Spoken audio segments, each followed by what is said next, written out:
Olá, boa noite, classe trabalhadora. Estamos iniciando aqui mais um podcast sindical, mais um produto do Núcleo de Comunicação Sindical. E hoje vamos entrevistar alguém que é presidente de uma categoria de suma importância para todos nós e que tem um papel fundamental na saúde pública, que são os agentes de saúde comunitário, os agentes comunitários de saúde, né? Então, para falar um pouco mais sobre essa categoria de suma importância para a saúde pública nacional, estamos aqui com o presidente do Síndico Comunitário, o senhor José Jailson. Boa noite, José. Boa noite, João Ricardo. Obrigado pelo convite. Satisfação plena recebê-lo aqui.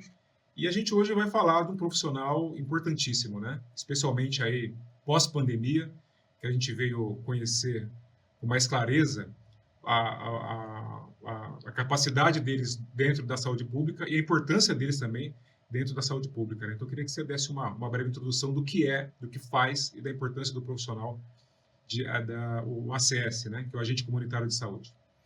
João Ricardo, mais uma vez obrigado aí pelo convite, né? É uma honra poder participar desse projeto, né? Do Núcleo de Comunicação Sindical.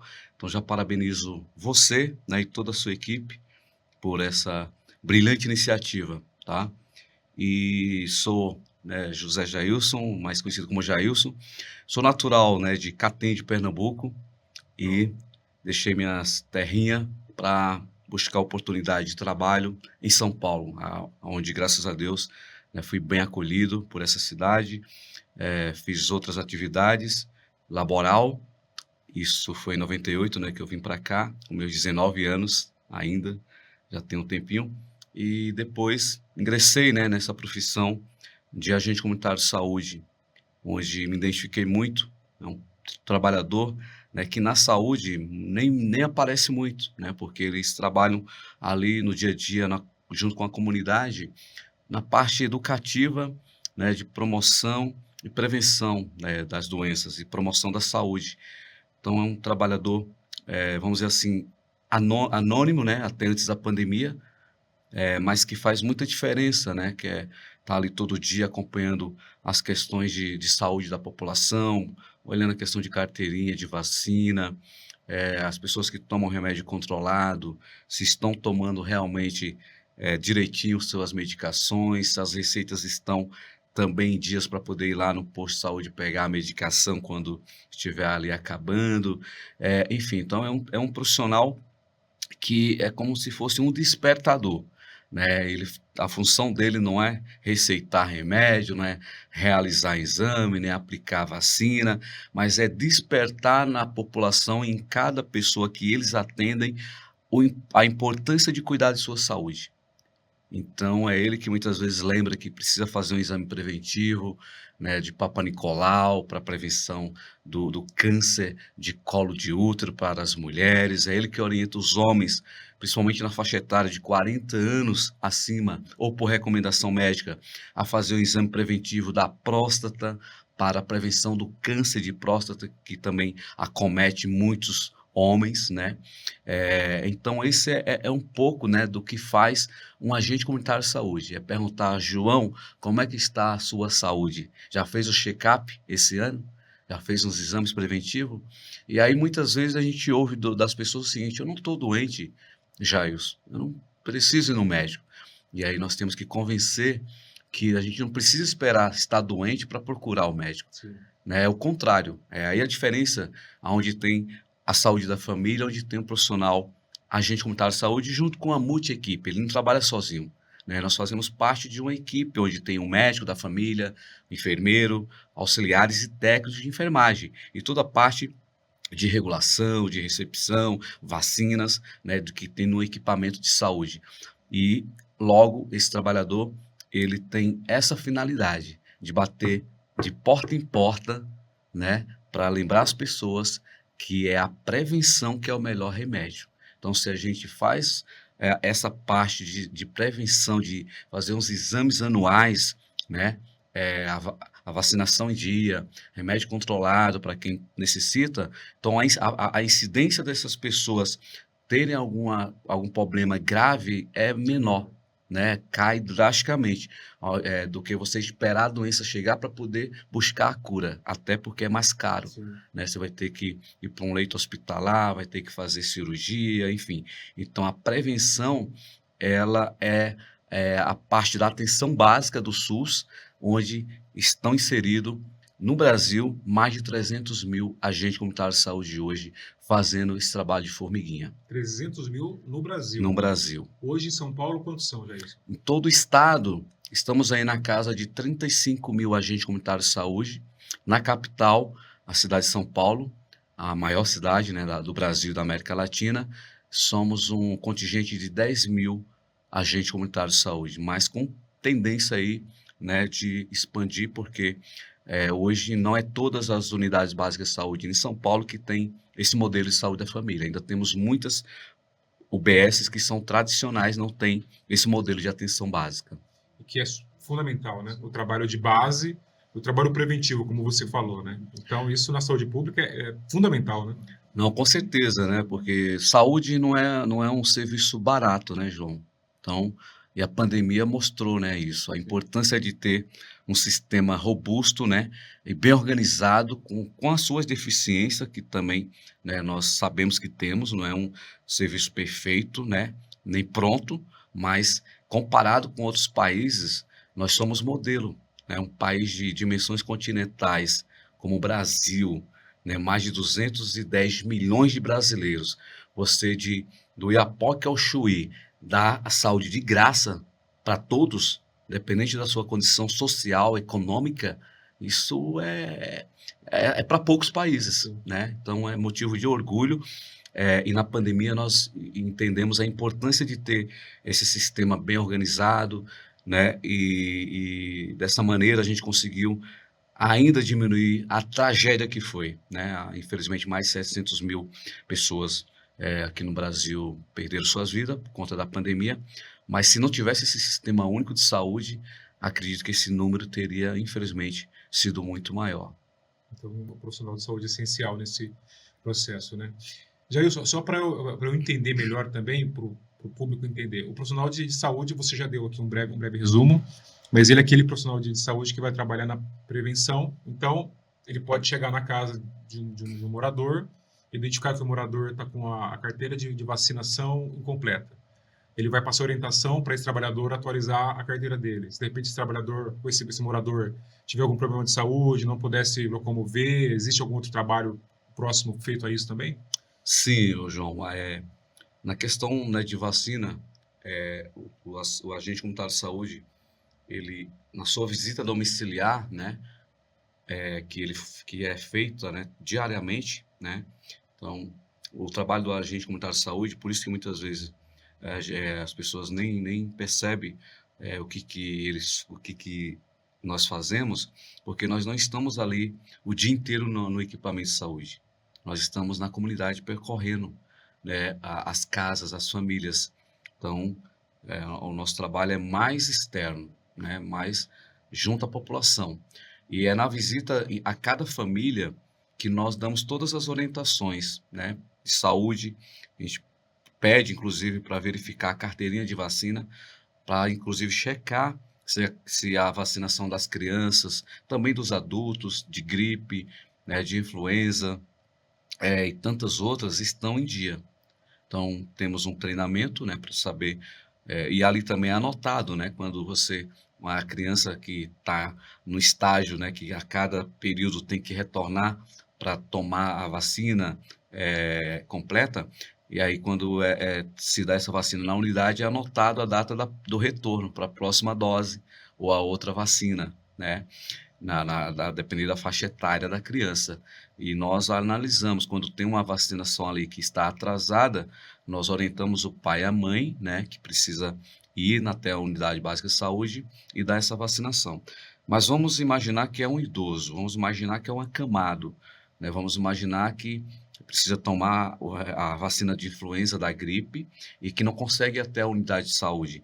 A equipe vai até a casa. Então, a agente comunitário de saúde, nessa situação, anota o nome dessa pessoa. Identifica, né? Sim, é isso, anota o nome dessa pessoa, né, o número de família que ela pertence, endereço, e aí ele leva para a sua equipe se programar para, né, ir ao território, a técnica de enfermagem, o auxiliar de enfermagem, né, com a vacina devidamente protegida, né, e o ACS também muitas vezes vai junto, né, para aplicar também essa vacina em domicílio para essas questões, né, de pessoas que não conseguem se deslocar até a UBS. Um trabalho fantástico, né? O trabalho de base é fundamental e é um trabalho para a saúde pública, de base, inclusive, fundamental, Sim. indispensável, né? Isso não tem, João, um exemplo, onde não tem um modelo de saúde da família. Então, um exemplo, você pega ali um bairro aqui em São Paulo, por exemplo, eu vou dar um nome que me veio agora, José Bonifácio, próximo ali de Itaquera. Aquele bairro não tem um modelo de saúde da família. Então, logo esses acamados não vão receber a visita desses profissionais, infelizmente. Por quê? Porque o UBS tradicional não tem um mapeamento do território. Eles atendem demanda, né, procura pessoas que vão lá, é ofertado o serviço. Então, já no bairro que tem o modelo de saúde da família, a UBS inteira tem um mapeamento da população, por faixa etária, por classificação de doenças, e logo também sabe quantas pessoas precisam de visita, não só do agente de saúde, mas também do enfermeiro, quantas gestantes tem naquele território, quantas pessoas que tomam remédio para hipertensão arterial. Então, e aí é diferente. Logo, o modelo de saúde da família, as pessoas não só buscam o serviço na UBS, como também a UBS leva o serviço até as casas, né, a depender de cada necessidade. Qual que é a cobertura hoje desses profissionais na cidade de São Paulo? Está próximo aí de 40%. Então tem 60% ainda para... Sim, se quiser atingir 100%, né, tem 60%. Mas se quiser aumentar ainda mais, dá para dobrar, né, chegar em 80%, que já seria aí realmente fantástico, né, uma cobertura de 80%. Sim. Seria fantástico, porque também temos alguns bairros, né, que muitas vezes não vão querer esse modelo de saúde da família. Um exemplo, o pessoal que tem uma renda per capita mais alta, né, entende que às vezes, enfim, não precisa, mas ainda temos uma população enorme, né, que não tem como pagar um seguro de saúde, e que é muito importante o investimento do município, né, não só na cidade de São Paulo, mas em todos os municípios do Brasil, a cobertura de 100%. Quem aceitou esse desafio de 100%, João, foi Recife.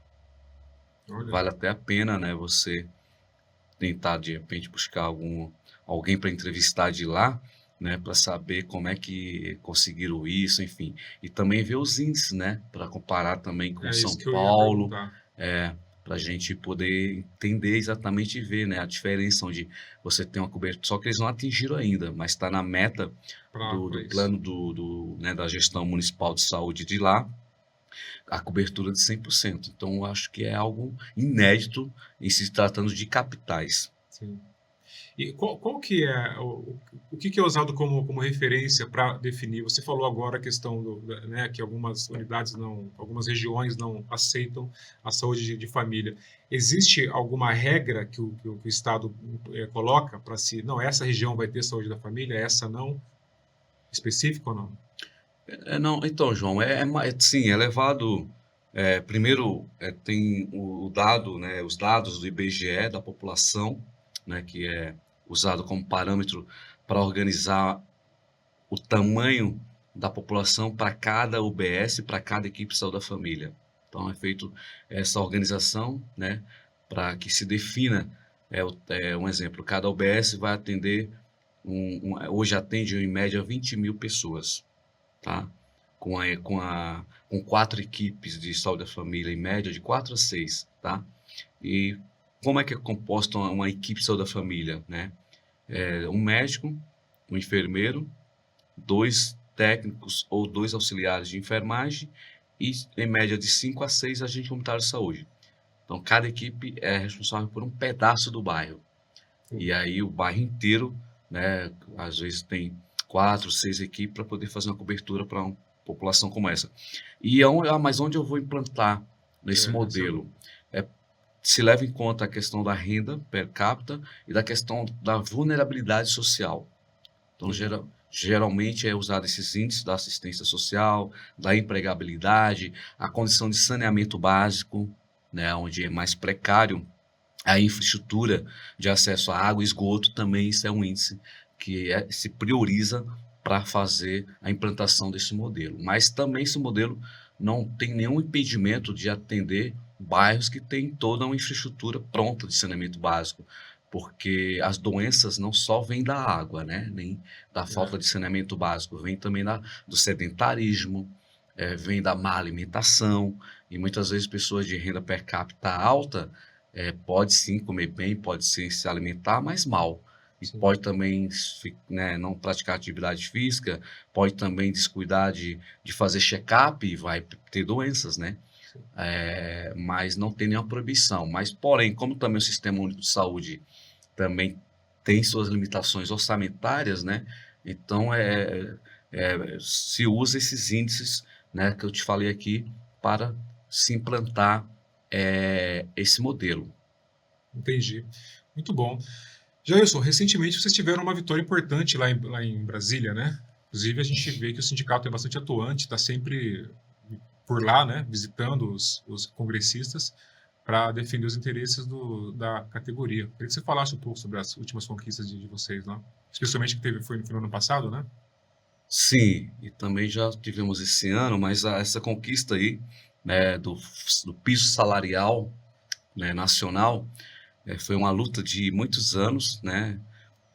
Hoje no Brasil, essa categoria ela tem uma legislação diferenciada, né? Então nós temos várias leis aprovadas lá pelo Congresso, até porque o profissional agente comunitário de saúde está inserido dentro de uma estratégia do SUS, tá? Então é importante reafirmar que a saúde, nós fazemos parte da saúde pública do SUS e estamos inserida em uma das estratégias do Ministério da Saúde, né?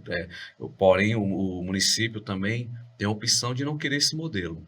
Tá, João? É importante também deixar bem claro, inclusive aqui no estado, tem vários municípios que não têm um agente comunitário de saúde, né? Ah, é opcional, É então. opcional, isso mesmo. O Ministério da Saúde, ele oferta, mas o município tem a autonomia para implantar ou não esse modelo. É tanto que em São Paulo, ainda antes de responder a sua pergunta sobre a conquista, até a gestão Pita Maluf não tinha esse modelo aqui na capital. Né? Não tinha, eles tinham PAS, que era um programa municipal de saúde, que inclusive foi, né, matéria de grandes escândalos, infelizmente, né, de corrupção. E também a assistência estava bem deficitária, as pessoas vinham de madrugada para tentar passar numa consulta médica, era algo bem diferente. E aí quando a prefeita Marta Suplicy foi eleita em 2002, aí ela sim abriu as portas para o SUS. E aí começou a implantar aqui na capital esse modelo, tá bom? Então, a estratégia, ela também é opcional. E aí logo digo isso porque também portarias, né, que regulamenta esse modelo é tudo padronizado pelo Ministério da Saúde. Porque como o Ministério da Saúde ele adotou para si esse modelo, né, e ofertou a todo o Brasil. Então, as diretrizes principais de como se implanta também esse modelo é padronizado, né? Então, o município que adere também tem que seguir as regras estabelecidas pelo Ministério da Saúde, Sim. porque senão cada um vai fazer do seu jeito, vai muitas vezes fazer de maneira equivocada, né? Então é importante também dizer, ô João, que é um programa muito bem organizado, né? Que tem que seguir um padrão. Que tem suas diretrizes padronizadas pelo Ministério da Saúde, Sim. né? Fruto, claro, de grandes debates aí, de profissionais, né, da área e estudiosos do assunto. E voltando à questão da conquista nossa, desses profissionais, nós conquistamos em 2022, em 2014, nós conseguimos a conquista da implantação do primeiro piso nacional dessa categoria. Tá? Em 2014, na gestão ainda do presidente era Dilma Rousseff, então conquistamos um piso naquele ano equivalente a R$ 1.014. E logo esse valor ele é repassado, né, naquela época era repassado pelo Ministério da Saúde para todos os municípios por cada agente de comunitário de saúde. Então, foi feita conquistamos essa implantação desse piso, e como ele era um piso ainda relativamente baixo, comparando com a cidade de São Paulo, a gente conseguia aqui um valor até acima, por meio de negociação direto com as empresas aqui de São Paulo. Então, a gente temos uma convenção coletiva, então logo esse piso naquele momento não foi interessante para nós aqui da capital, mas para o Brasil inteiro foi, né, porque muitos lugares pagavam salário mínimo ou abaixo do mínimo, então esse foi o parâmetro. Depois esse piso ficou congelado por 4 anos. Congelado, não teve ajuste por 4 anos? Não teve nenhuma atualização, né? E por isso que São Paulo, aqui a gente não sentiu também esse prejuízo, porque a gente sempre convencionava, por meio das negociações salariais com o patronal, sempre um reajuste. E a importância do sindicato, né? Importância, isso mesmo. E depois, né, se fez uma grande luta, toda a categoria a nível de Brasil, para se implantar um piso. Se descongelou esse piso em 2018, tá? De 4 anos sem reajuste. 4 anos, isso aí depois foi descongelado na gestão aí do presidente Temer, né? Aquela gestão tampão, né? E se descongelou, né? E parcelado em 3 anos. Então foi dado um reajuste em 2018, outro para 19 e outro reajuste para 20. Aí depois de 2020 houve uma grande mobilização para se buscar um piso um pouco mais relevante, né? Porque esse piso já, mesmo com os reajustes dados, ficou muito defasado, estava ali próximo de um salário mínimo praticamente. E aí em 2022 a gente conseguiu aprovar uma PEC, né? Que estabeleceu que o piso seria não menor que 2 salários mínimos. Então, tanto, hein? o Congresso aprovou, né, a Câmara, o Senado, e aí a partir de 5 de maio de 2022, em qualquer lugar do Brasil que trabalhe um agente comunitário de saúde, ele não pode receber como salário menos que 2 salários mínimos. E aí a gente... Isso é nacional, para todos os estados e cidades. Isso. E aqui em São Paulo, nós tivemos que fazer uma outra luta também, porque como aqui nós somos contratados no regime CLT, né, com empresas que são contratadas pela prefeitura, que são as OS, nós tivemos que fazer uma luta para incluir esse piso, né, na convenção coletiva. E aí deu trabalho, porque a prefeitura alegava que não tinha recurso, né, não tinha recurso para pagar esse valor. O sindicato das OS falava que não ia aprovar se a prefeitura não mandasse o dinheiro. Então tivemos que fazer uma greve para poder conseguir convencer o município. Tivemos que também ir até Brasília, tentar pedir para o Ministério da Saúde, né, atualizar que tinha 2.000 agentes de saúde que não estavam recebendo repasse naquele momento. Então a gente foi até o Ministério da Saúde pedir para que, né, se fosse feito esse repasse. E aí a Secretaria Municipal de Saúde nos recebeu e a gente conseguiu, junto com as OS e a Secretaria de Saúde, o compromisso, sim, deles atualizarem, pagarem esse salário aqui em São Paulo. Muito bom. Mas foi uma conquista e tanta, né? Porque a faixa salarial desses trabalhadores não é tão alta e trouxe, né, um pouco de correção, né? Dado a inflação que corre muito mais a galopes rápidos do que os reajustes salariais. Exatamente. Muito bom. E também mostrou a ação do sindicato na luta pela valorização da categoria, que é de suma importância, né? Sim. Categoria fundamental, eu diria, hoje. Claro. E ainda sobre essa conquista, João, isso nos permitiu também a gente atualizar outros recebimentos, né? Como a questão da insalubridade. Então, nós também, por trabalharmos com agentes biológicos, né, com pessoas doentes também, somos inseridos nessa questão de insalubridade, e aqui em São Paulo, em especial, nós recebíamos 20%, né, do salário mínimo. Então, era uma faixa de, o ano passado, R$ 306.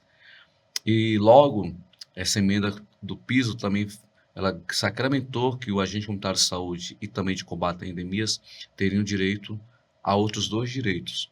Um deles é a insalubridade e sobre os vencimentos. Então isso possibilitou que nós... Não sobre o mínimo, sobre o salário Isso, mesmo. sobre o salário base estabelecido né, em 2 salários mínimos, a partir de 2. E aí nós, no ano passado, fizemos uma grande luta também, né, junto ao sindicato das OS, para que pudéssemos mudar esse cálculo. E conseguimos, graças a Deus, ter êxito, né? Conseguimos colocar na convenção coletiva que esse valor seria, de acordo com a emenda 120, calculado sobre os vencimentos, sobre o salário base e não mais sobre o salário mínimo, o que trouxe também uma grande conquista para os trabalhadores. Muito bom. Isso a gente acompanha, eu acompanhei essa greve que vocês fizeram, por exemplo, aqui em São Paulo, repercutiu nacional, inclusive, né? Saiu em todos os canais, as redes. Eu lembro que tinha uma imagem bonita de um drone cobrindo vocês de cima, assim, um grupo enorme de trabalhadores. Isso mostra o respeito e a confiança que os trabalhadores têm no sindicato, né? Então, eu queria que você falasse também dessa relação que vocês têm com a base de vocês, que a gente sabe que é muitos desafios para o movimento sindical hoje. E quando a gente vê um sindicato bem atuante, em que a gente vê que a classe trabalhadora está bem unida, está bem sincronizada com a entidade, a gente vê frutos como esses vários que você acabou de citar aqui. Eu queria que você falasse um pouquinho sobre essa relação também com a sua base. Então, João Ricardo, como agente comunitário de saúde, né, que sou, desde 2005 eu entrei na UBS Jardim Capela, lá no Jardim Ângela, distrito do Ângela, e depois fomos desmembrados, e aí nasceu a UBS Vila Calu, né? Foi implantado na época outros serviços na gestão do Serra, e nasceu a UBS Vila Calu. E como agente comunitário de saúde, eu sempre procurei, né, saber aonde que a gente poderíamos buscar ajuda, né, para melhorar nossas condições de trabalho e também de salário.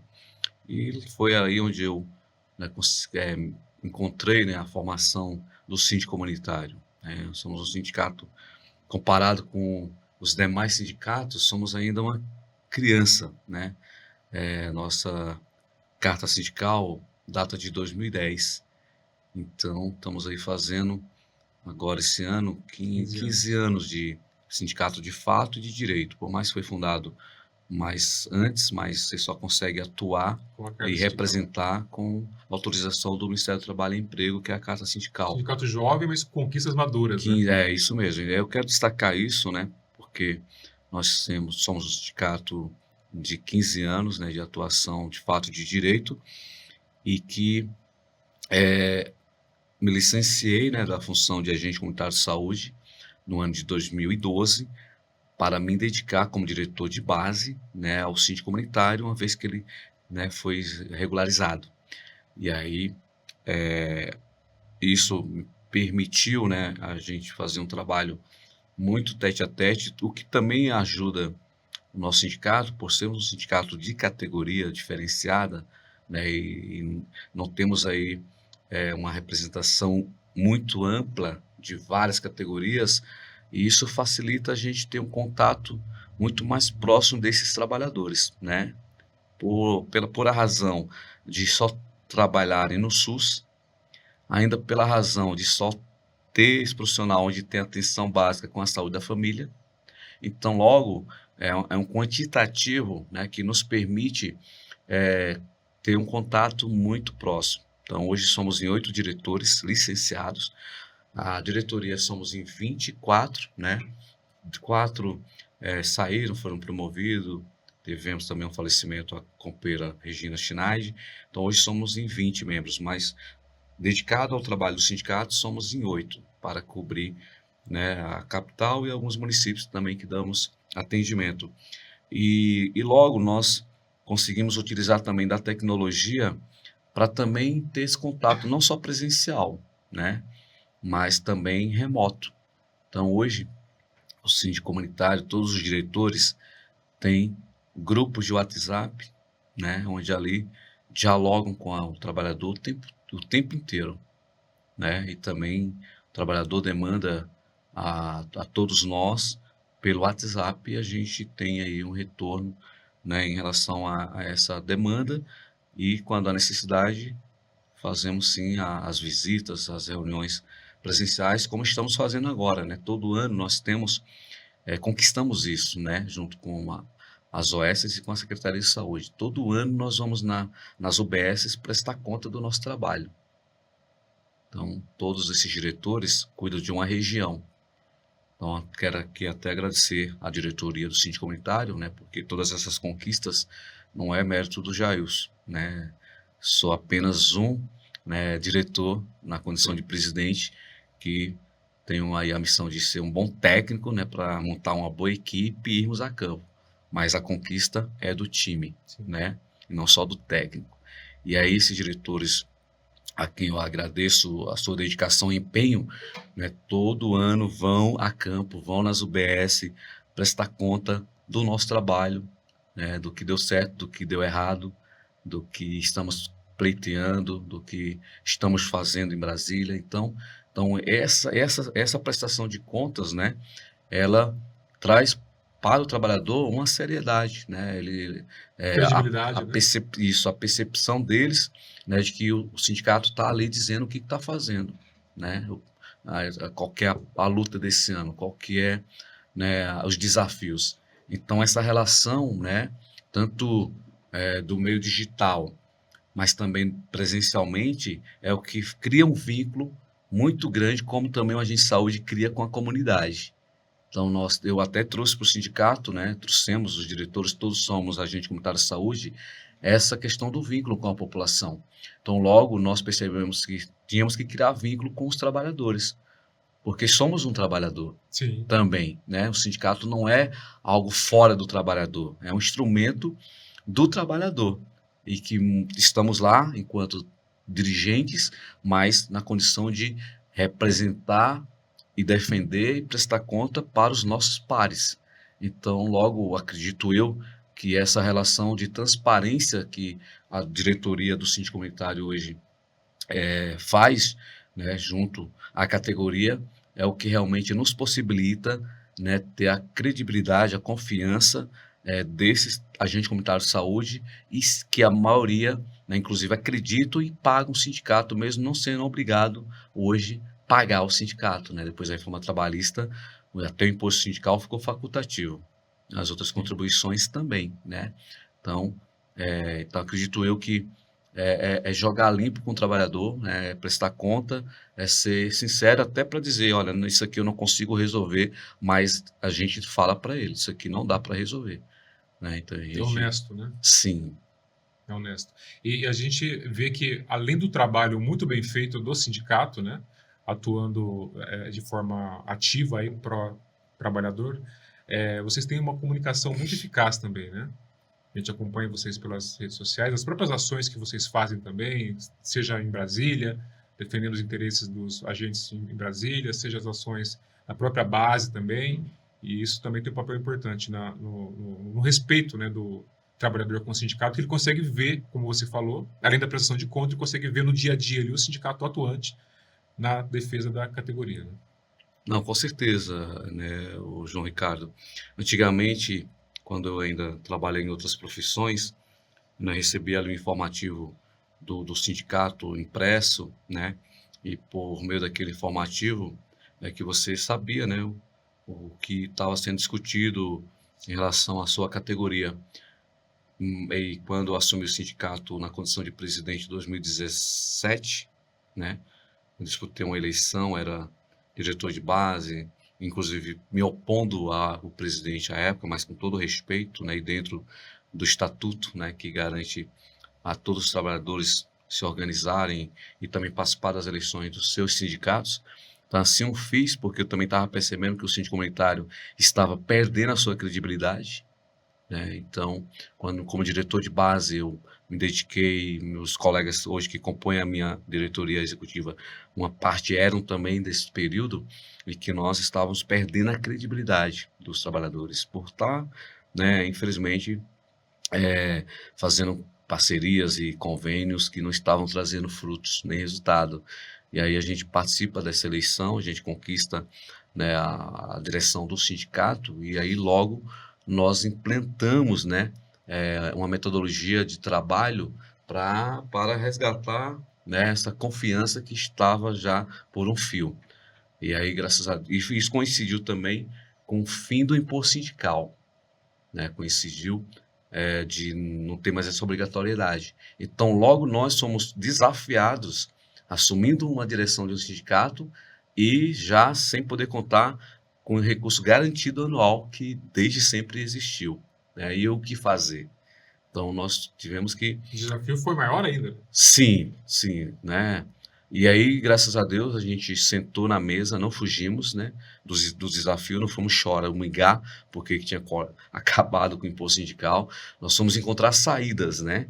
E uma delas foi ir lá para o trabalhador e, inclusive, dizer, caros colegas, se o sindicato é importante na nossa vida, então temos que nos associarmos, temos que salvar ele, porque agora não tem mais recurso obrigatório anual, né?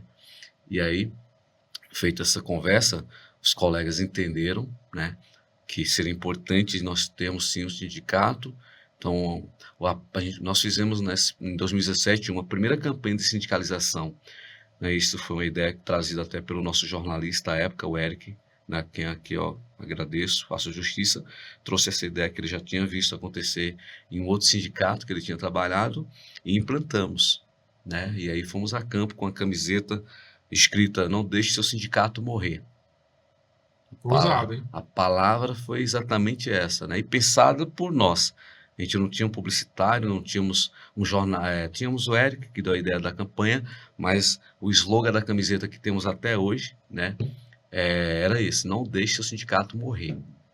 E aí, nesse diálogo com a categoria, né, o pessoal realmente não deixou. Então, agradeço aqui aos agentes comunitários de saúde, né, que realmente falaram: não, a gente precisa desse instrumento e vamos sim nos associarmos.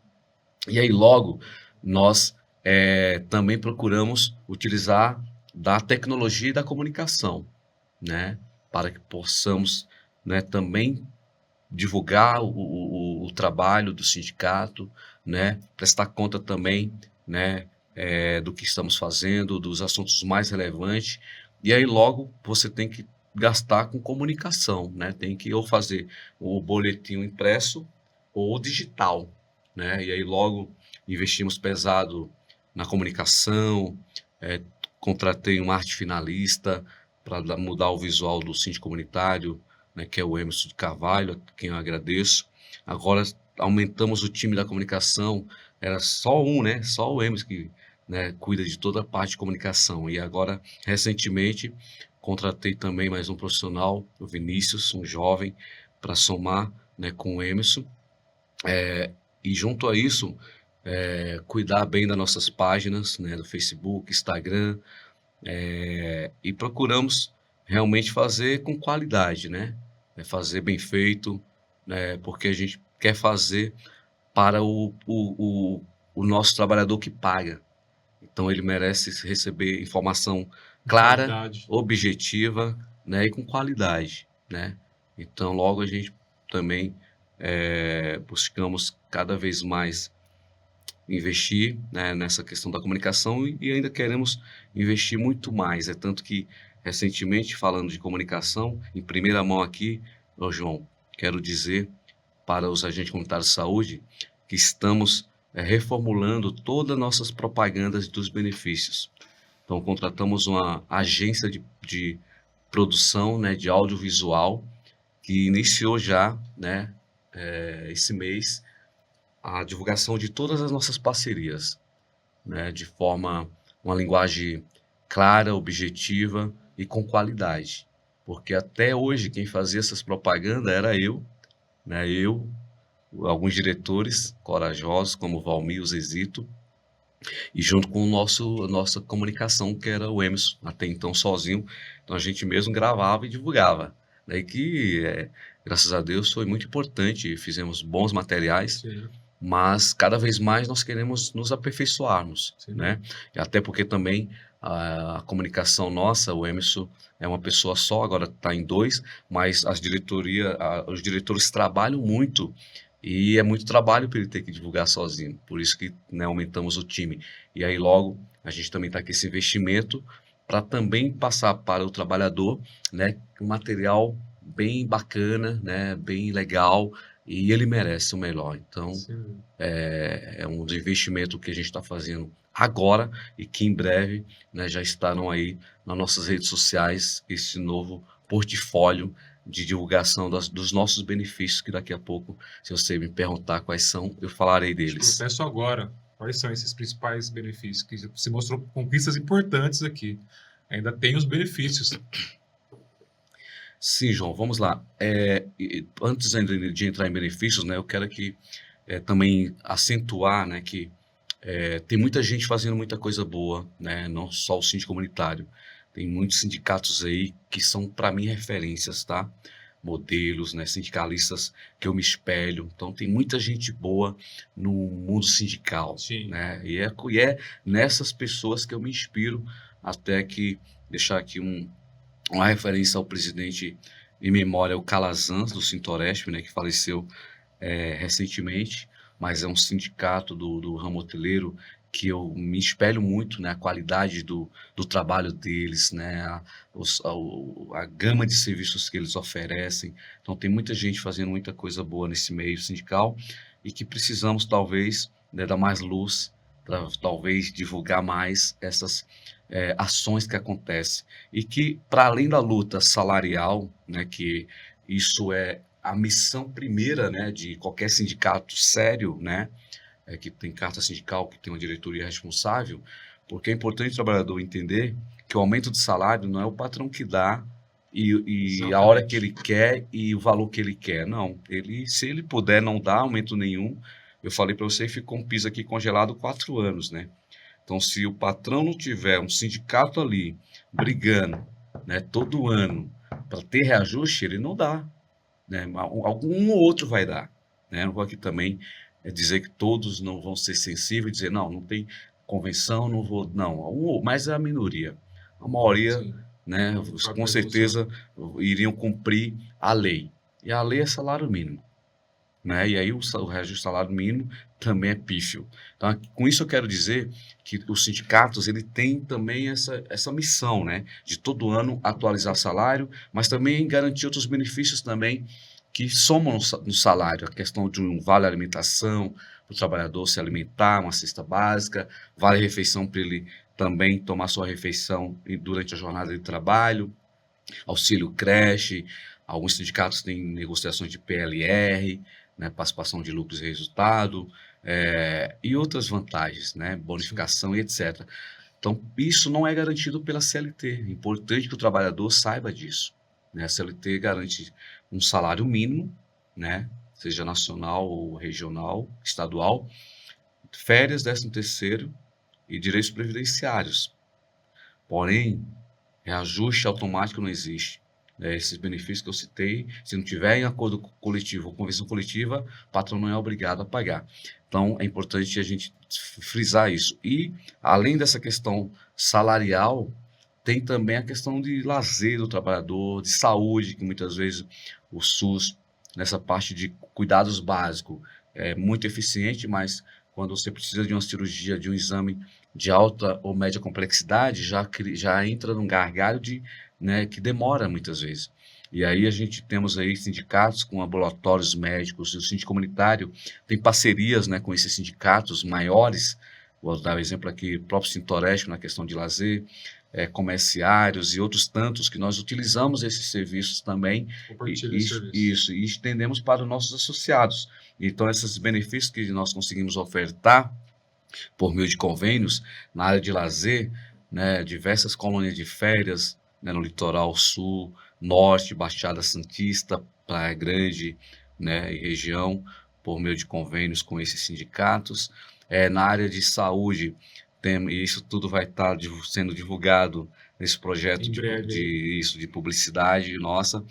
Questão de saúde, temos, né, ambulatórios comerciários, Sintra Têxtil, clínicas, BR Diagnóstico, né, várias opções, tudo está lá no nosso site para ajudar o trabalhador a acessar também esses serviços que, de novo, às vezes na rede vai demorar um pouco, né, passar com um especialista.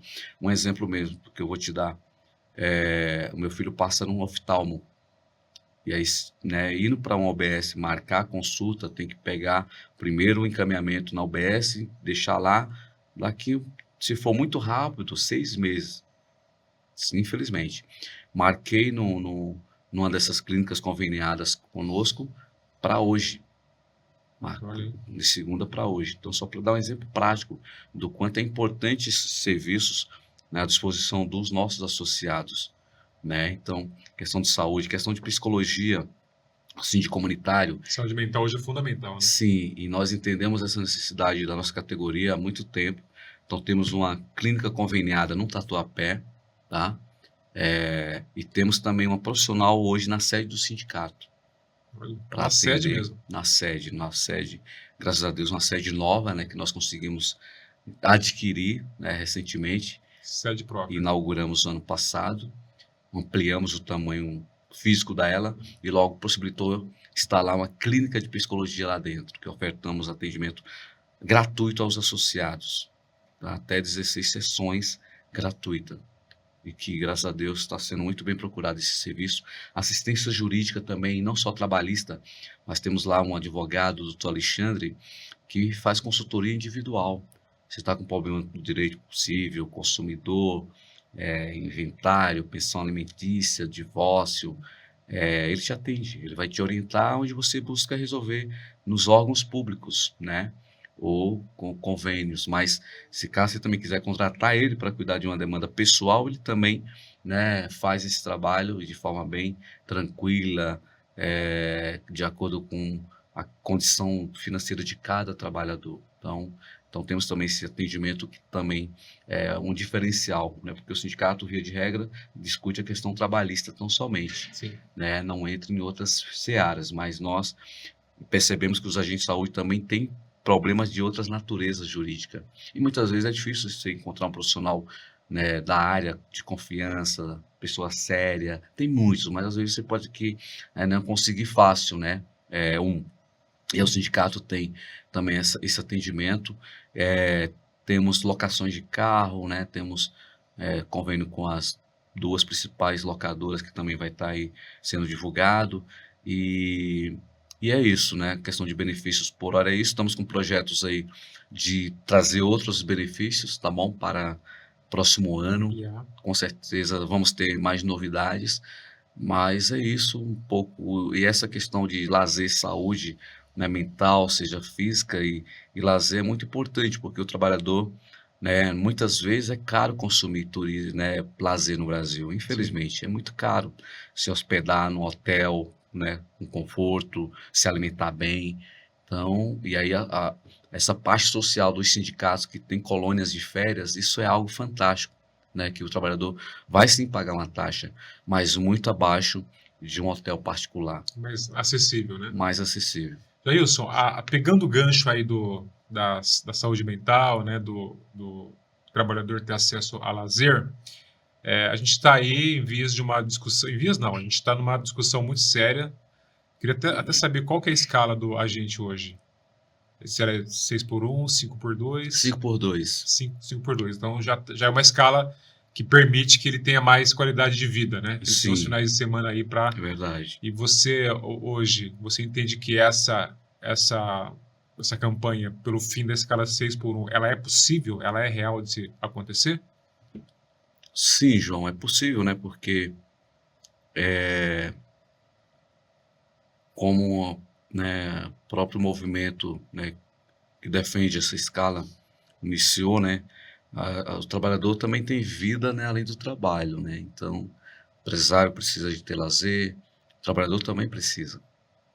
Então, importante que o capital e o trabalho, né, eles sejam equilibrados. Equilibrado, né? exatamente. Então, a palavra é essa, equilibrado. Isso, então não dá para a gente achar que somente o empresário tem que ter direito ao lazer, e só porque ele tem o dinheiro para pagar a produção, mas sem a mão de obra ele não produz nada. Exatamente. Né? Só o capital, sem a parceria da força de trabalho do trabalhador, ele não gera riqueza. Né? Se pegar o dinheiro só ficar especulando, e aí muitas vezes tem uma bolha aí, ele vai tomar prejuízo, pode até falir. Né? Então acho que é importante ter esse equilíbrio. Agora, é possível, agora precisa também os trabalhadores acreditarem e lutar, né, pelo fim da escala 6x1, porque não é um momento favorável, né, para a classe trabalhadora. Infelizmente, estamos num período de retiradas de direitos, né? Infelizmente, a reforma trabalhista né, com o engodo de que ia gerar emprego, se flexibilizou muito aí a relação da CLT, né? Então, E ficou muito pró-empresário, né? Muito sim, pró-empresa e contra trabalhadores. isso mesmo, flexibilizou demais, né? E não gerou emprego coisa nenhuma mais, Pelo né? contrário, né? Pelo contrário. Então, Precarizou. é importante que os trabalhadores, né, principalmente que fazem essa escala 6 por 1, possa, junto aos seus sindicatos, né, fazer a luta e junto também cobrar do Congresso, né, essa discussão e a aprovação dessa matéria que não vai ser fácil, né, mas tem que ter pressão, Tem que ter a pressão popular, né? tem que acreditar, tem que buscar, né, tem que suar, Sem dúvida. porque de graça não vai vir. Não vem nada de graça. E aqui, gente, eu gosto sempre de frisar isso, porque o óbvio tem que ser dito e repetido. O Jailson, ele citou aqui diversas conquistas do sindicato nesses apenas 15 anos, que a gente sabe que 15 anos realmente é um sindicato novo, né? Mas com conquistas robustas.